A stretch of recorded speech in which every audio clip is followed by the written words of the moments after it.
Fadli bisa menjelaskan dengan data dan juga bukti fakta yang ada. Kita akan membahas lebih dalam sebenarnya, Maria ya, karena dari buruh menganggap ketika MK memutuskan Undang-Undang Cipta Kerja ini cacat hukum bersyarat, artinya UMP masih bisa dikompromikan nih, Dan bisa diubah, bisa dinaikkan. Seluruh isinya juga inkonstitusional, tapi kan berlawanan juga seperti yang kita tadi saksikan pernyataan langsung dari Presiden Joko Widodo. Kita bahas saja lah langsung ya. Sudah hadir beberapa narasumber kami di sini, ada Mbak Irma Suryani, politisi Partai Nasdem. Selamat malam Mbak Irma. Juga ada di sampingnya ini ada Mas Deddy Sitorus, politisi PDI Perjuangan. Selamat malam Mas Deddy. Selamat malam. Bang Said Iqbal, selamat malam, Presiden KSPI. Selamat malam, Assalamualaikum. Dan juga Waalaikumsalam warahmatullahi wabarakatuh. Pakar Hukum Tata Negara, Mas Ferry Amsari. Selamat malam. Malam, Mas Andro. Baik, saya mau langsung ke Bang Said Iqbal. Kami ingin tahu seperti apa. Kemarin buruh ngotot sekali, tapi ketika dapat angin segar dari MK, sepertinya sekarang lebih cair. Apakah dengan adanya putusan Mahkamah Konstitusi ini berbuah manis untuk para buruh atau seperti apa? Masih menunggu kejelasan dari pemerintah. Barang-barang turun ke jalan rata kepada seluruh Indonesia ini nampaknya Bang Said. Baik, terima kasih. Yang pertama tentu ini bukan ujuk-ujuk. Dari awal kami menolak tentang adanya Omnibus Law Undang-Undang Cipta Kerja. Karena sebagai ILO governing body saya paham benar kalau ada undang-undang investasi di seluruh dunia tidak mungkin disatukan dengan undang-undang kesejahteraan, perlindungan buruh. Dia dua sisi mata uang yang berbeda. Tapi ini kan dipaksa. Pasal silumannya diseludupkan sehingga menjadi perlawanan keras dari kawan-kawan buruh. Downgrade terhadap apa yang telah dicantumkan, yang diputuskan oleh Ibu Megawati pada waktu itu Presiden Republik Indonesia. Dan Pak Yaakob Nawea sebagai Menteri Ketenagakerjaannya. Jalan tengah terhadap kepentingan pengusaha dan para buruh. Nah oleh karena itu kita menolak dari awal sampai hari ini. Mencermati apa yang telah diputuskan oleh Mahkamah Konstitusi, kami berpendapat dua hal. Satu, Undang-Undang Cipta Kerja ini dinyatakan inkonstitusional bersyarat. Mungkin nanti Bang Ferry bisa menjelaskan. Biasanya MK itu memutuskan konstitusional bersyarat. Tapi kalau ini inkonstitusional bersyarat. Jelas perintahnya adalah makna yang terkandung ini inkonstitusional nih barang. Tapi memang ada syaratnya. Yang kedua disebut di situ oleh MK cacat formil.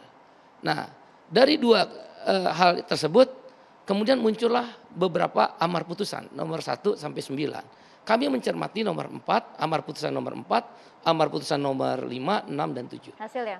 Ya, kami menolak kalau hanya selalu tiba-tiba Menko Perekonomian menjadi propagandais. Dia ketua umum Partai Golkar atau menteri, belum rapat kabinet udah ngomong pada waktu sidang sedang berlangsung bahwa Undang-Undang Cipta Kerja masih berlaku.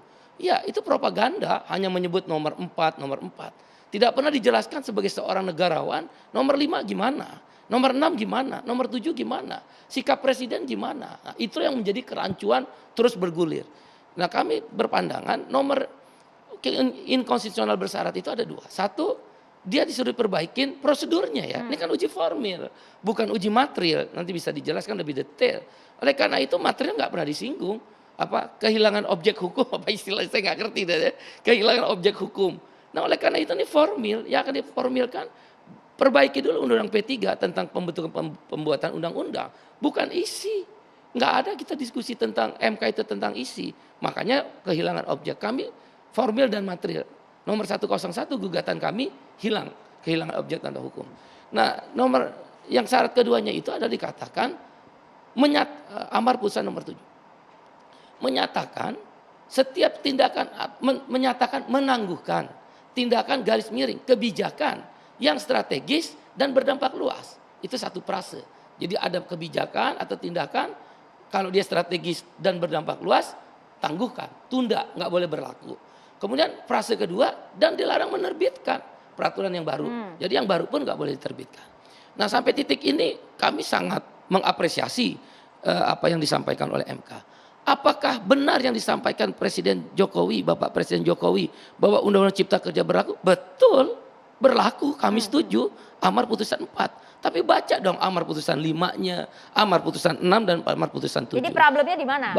Problemnya adalah mengeneralisir bahwa semua peraturan yang ada tetap berlaku, isi pasal Undang-Undang Cipta Kerja berlaku.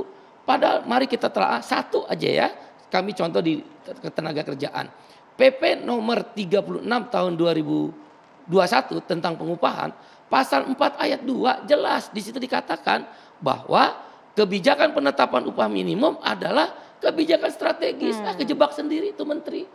Kebijakan strategis, refer kepada amar putusan nomor 7 bahwa menyatakan menangguhkan setiap kebijakan garis miring tindakan. Meskipun kalau kita lihat keputusan MK juga sudah clear, ini kan yang dianggap inkonstitusional ada prosedurnya, formilnya, bukan materialnya, bukan isinya. Betul. Oleh karena itu kita nggak pernah diskusi tentang isi. Oleh karena itu di amar putusan 7 dan juga di PP nomor 36 ayat 4 pasal 4 ayat 2. Bahkan saya baca sedikit pertimbangan hukumnya ya. Kan jangan nggak ujuk-ujuk ada amar putusan. Pertimbangan hukum 3.20.5 bahwa untuk menghindari dampak yang lebih besar terhadap pemberlakuan Undang-Undang 11 2020 selama tenggang waktu 2 tahun tersebut, Mahkamah juga menyatakan